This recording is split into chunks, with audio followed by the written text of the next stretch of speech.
கோபால் புகழோடு பேரோடு இருக்கேன்றதுக்கு என் அன்பு தெய்வம் எம்ஜிஆர் தான் காரணம். பாரம்பரியமான சுவையான புது அறிமுகம் KTV True Value Bronatile. MCR Pure Cotton Club, formals and casual shirts. ரகங்கள் பலவிதம், ஒவ்வொன்றும் உலகத்தரம். தமிழக உற்பத்தியில் உங்கள் அனுஜ் டைல்ஸ்.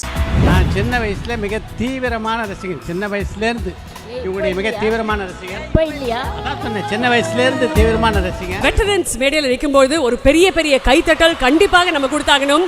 கண்டிப்பாக மேம், நீங்கள் மேடையில் இருக்கிறது ரொம்ப ரொம்ப மகிழ்ச்சி. இந்த மேடைக்கு பெரிய பெரிய அழகு செய்திருக்கீங்க.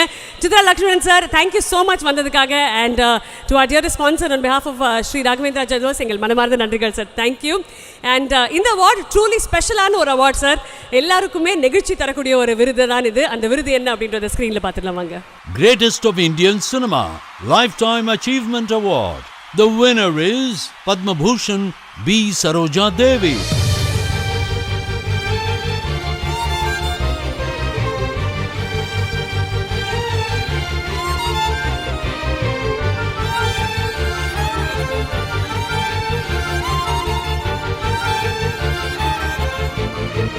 The Greatest of Indian Cinema Lifetime Achievement Award. இந்த மேடையில் உங்களுக்காக கன்னடத்து பைங்கிளி அபிநய சரஸ்வதி, அபிநய பாரதி, சல்லாப சுந்தரி, அபிநய காஞ்சனமாலா, பத்மபூஷன் சரோஜா தேவி அம்மா அவர்கள் ஒரு பெரிய பெரிய கைதட்டலோட இந்த மேடையில் உங்களுக்காக.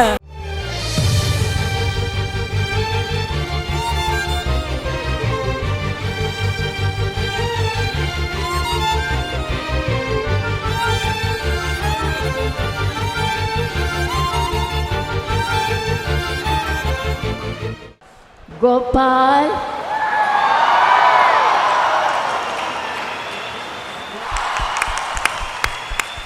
கோபால் நன்றி. இந்த மேடையில் இவங்களுக்கு இந்த விருதை கொடுக்கின்ற வாய்ப்பு கிடைச்சது மாதிரி ஒரு பெருமை கிடையாது. இது இந்த வாய்ப்பு சினிமா எனக்கு பெற்றுத்தந்த வாய்ப்பு. நான் சின்ன வயசில் மிக தீவிரமான ரசிகன். சின்ன வயசுலேருந்து இவங்களுடைய மிக தீவிரமான ரசிகன். இப்போ இல்லையா? அதான் சொன்னேன், சின்ன வயசுலேருந்து தீவிரமான ரசிகன். அவங்களுக்கு இந்த விருதை கொடுக்கறது சினிமா எனக்கு பெற்றுத்தந்த வாய்ப்பாக நினைக்கிறேன். அவங்க சினிமா உலகத்தில் அறிமுகமான போது தமிழையே மாற்றினவங்க. தமிழை பொறுத்த வரைக்கும் பேச்சு தமிழ், தனித்தமிழ், பிள்ளைத்தமிழ்னு பல தமிழ் இருக்குது. அதே மாதிரி சரோஜா தேவி தமிழ்னு ஒரு தமிழ் உண்டு. அந்த தமிழ் தான் கடந்த 70 ஆண்டுகளாக அவங்க பேசிகிட்ருக்காங்க. அதை போட்டு பார்த்துருக்காங்க இவங்களை கதனை நடிக்க வைக்கிறத பற்றி யோசிக்கிறதுக்காக. அப்போ சில பேர் சொல்லியிருக்காங்க, உங்கள் பேசுகிறது கொஞ்சம் கொஞ்சம் ஒரு மாதிரி இருக்கே அப்படின்ட்டு. எம்ஜிஆர் சொன்னாராம், இந்த தமிழை நிச்சயமாக ரசிகர்கள் ரசிப்பாங்க, அப்படியே இருக்கட்டும் விடுங்க. அந்த தமிழை 70 வருஷமாக இன்னும் பேசிகிட்டு இருக்காங்க, இன்னும் ரசிகர்கள் ரசித்து கொண்டு இருக்கிறாருன்னா அதுதான் இந்த அம்மாவுடைய தனிப்பட்ட அச்சீவ்மெண்ட். நன்றி. எல்லாருக்கும் வணக்கம்.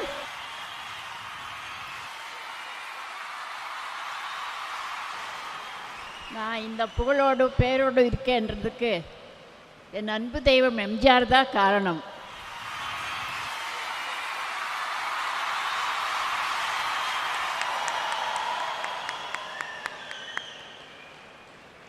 சிவாஜியோட, ஜெமினி கணேஷோட, SSRோட நடிச்சிருந்தா அவர் என்னை இந்த நாடோடி மன்னன் படத்தில் போட்டார். அதுக்கப்புறம் நிறைய படங்கள் எம்ஜிஆர் நல்ல புத்தியெல்லாம் சொல்லுவார், எப்படி நடந்துக்கணும்னு சொல்லுவார். நான் இன்றைக்கி 26 படம் ஆக்ட் பண்ணியிருக்கேன் எம்ஜிஆரோட. எம்ஜிஆரை என்றைக்குமே மறக்க முடியாது. அவருக்கு நன்றி. உங்கள் எல்லோருக்கும் நன்றியை தெரிவிச்சுக்கிறேன். இந்த கலாட்டா அவார்டு கொடுக்குறாங்களே அவங்களுக்கு என் நன்றியை தெரிவிச்சுக்கிறேன். வணக்கம். அம்மா, நீங்க நடிச்ச படங்கள் எல்லாம் இப்ப இருக்கிற 2K கிட்ஸ் கூட டப் மாஸ்டர்லாம் பண்றாங்க. அதெல்லாம் நீங்க பார்த்துருக்கீங்களாம்மா? சில படங்கள் பார்த்துருக்கேன், அவ்வளோதான். ஆனால் நம்ம படங்கள் நிறைய ஸ்டோரி இருக்கும். இப்போ இருக்கிற படங்களில் அவ்வளோ ஸ்டோரி இருக்கிறது இல்லை. இல்லை, உங்களோட டைலாக்ஸ் இருக்குல்ல, நீங்கள் பேசி நடித்த கேரக்டர், அதை இப்போ இருக்கிற கிட்ஸ்லாம் இருக்காங்கல்ல, இப்போ இருக்கிற ஜெனரேஷன் அதே மாதிரி டைலாக் பேசி நடிக்கிறாங்க. பார்த்துருக்கீங்களா அந்த வீடியோஸ்லாம்? பார்த்துருக்கேன். நாங்கள் ஒரு வீடியோஸ் காமிக்கிறோம். அது ரொம்ப ஃபேமஸான டைலாக். அது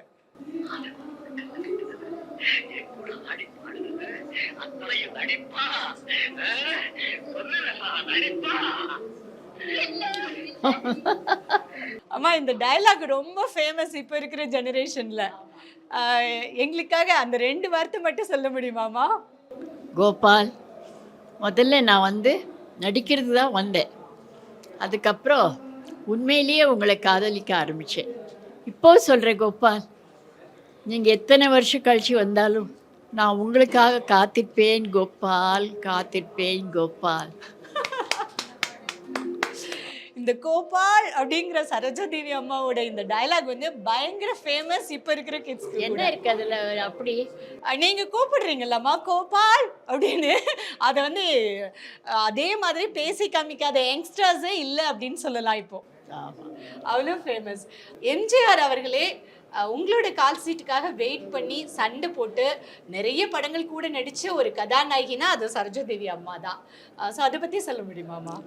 அது வந்து நான் வந்து தெலுங்கு, தமிழ், கன்னடம், ஹிந்தி அது 4 பாஷையில் நடிக்கிறதுனால நிறைய கால் ஷீட் கொடுக்க வேண்டியது வந்தது.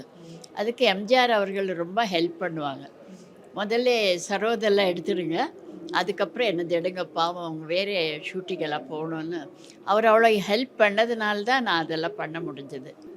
உங்களோட மகனுக்கே கௌதம ராமச்சந்திரன் பெயர் வச்சிருந்தீங்கல்லம்மா? ஆமாம். அதுக்கு ஒரு சிறப்பான மரியாதை அப்படிங்கிற ஏதாவது காரணம் இருக்கா? இல்லை, அது வந்து எம்ஜிஆர் எங்கள் வீட்டுக்கு வந்திருந்தார் சாப்பிட்றதுக்கு. அப்போ குழந்தைய கூட்டிகிட்டு போய் காமிச்சேன். அவர் உடனே ராமச்சந்திரன் ராமச்சந்திரன் ராமச்சந்திரன் சொல்லிட்டு அவர் தான் பேர் வச்சார். அதனால கௌதம ராமச்சந்திரன். கௌதமின்றது விக்னேஸ்வராவுடைய பேர், அதையும் சேர்த்து வச்சுருக்கீங்க. அந்த காலத்திலேயே உங்களுடைய கணவர் திரு ஹர்ஷா அவர்கள் திருமணத்துக்கு அப்புறமும் நீங்க நடிக்கணும் அப்படின்னு சொன்னாங்க இல்லையா? அவர் பர்மிஷன் கொடுத்தாரு.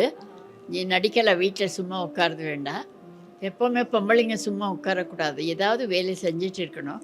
இல்லை நான் நிறுத்த மாட்டேன், அவங்களுக்கு இஷ்டம் இருந்தால் அவங்க நடிக்கலாம் அப்படின்னு சொன்னார். அதே மாதிரி நான் அதுக்கப்புறம் அவர் சொன்னதுக்கப்புறம் நடித்தேன்.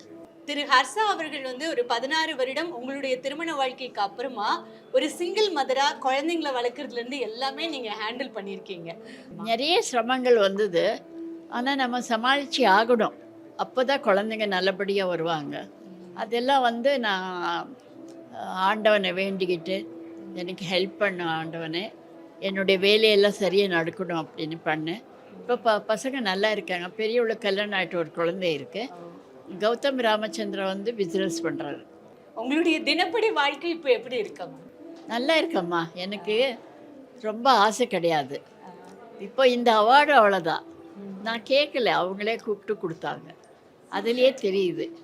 அதனால் ரொம்ப ஆசை வச்சுக்கிட்டா நிராசை வரும். அப்படி இல்லைன்னா எல்லாம் நல்லபடியாக நடக்கும். உங்களுடைய திரைப்பயணத்தில் உங்களுடைய திரைப்படங்களில் உங்களுக்கு பிடித்த பாடல்னா எந்த பாடல்மா? நீங்கள் அடிக்கடி முணுமுணுக்கிறது நான் நடித்ததுலையே அப்படின்ற பாடல். அன்று வந்தது மிதே நிலா, அந்த பாட்டு பாடலாமேம்மா?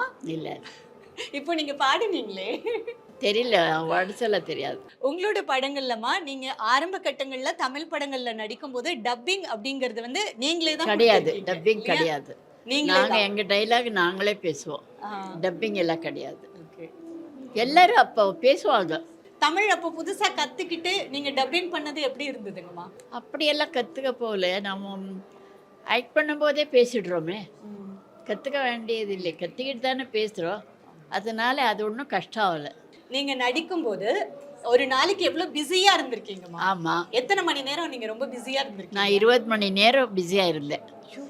ஏன்னா 4 படத்தில் ஆக்ட் 4 பாஷை படத்தில் ஆக்ட் பண்ணணும் இல்லையா? அதனால 20 மணி நேரம் பிஸியாக இருப்பேன். அது கல்யாணம் ஆனதுக்கப்புறம் குறைச்சிக்கிட்டேன். வீட்டுக்கு 4 மணி நேரம் தான் தூங்குவீங்களா அப்போ? ஆமாம்.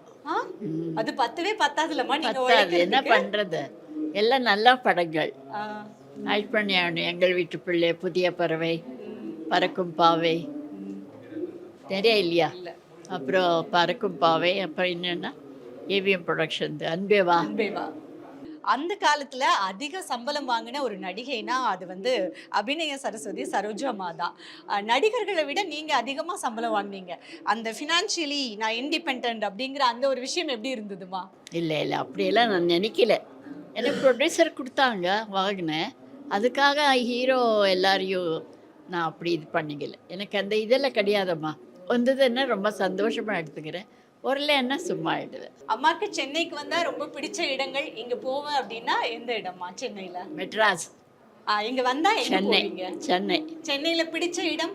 மகாபலிபுரம். இப்போ எல்லாம் அங்கே போக முடியல, ரொம்ப கூட்டம் ஆயிடுச்சு. ஓகே. அதனால மகாபலிபுரம் ரொம்ப பிடிக்கும். உங்களோட தோழி அப்படின்னா ஃப்ரெண்டு இங்க யாரு ரொம்ப போவீங்கம்மா அவங்க வீட்டுக்கு? இருக்காங்க, ராஜஸ்ரீன்னு இருக்காங்க, பத்மினி போயிட்டாங்க, அப்புறம் நிறைய பேர் இருந்தாங்க. அப்புறம் வந்து இன்னும் நிறைய பேர், எல்லாருமே என் ஃப்ரெண்ட்ஸ் தான். அப்படி ஒன்றும் அவங்க வேண்டாம் இவங்க வேண்டாம் அப்படியெல்லாம் ஒன்றும் கிடையாது. கிளாமர் அப்படின்ற ஒரு கோட், அது வந்து நீங்க நடிக்கும்போது எப்படி இருந்ததுமா? நீங்க அதுல எந்த அளவுக்கு அடாப்ட் பண்ணிக்கிட்டீங்க? நான் வந்து ஆபாசமாக எதுவும் தெரியக்கூடாது, நல்ல கௌரவமாக இருக்கணும் அப்படின்னு நினச்சிட்டு தான் நான் ட்ரெஸ் பண்ணிக்குவேன். அதனால எனது அப்படி ஒரு கேள்வி வரவே இல்லை.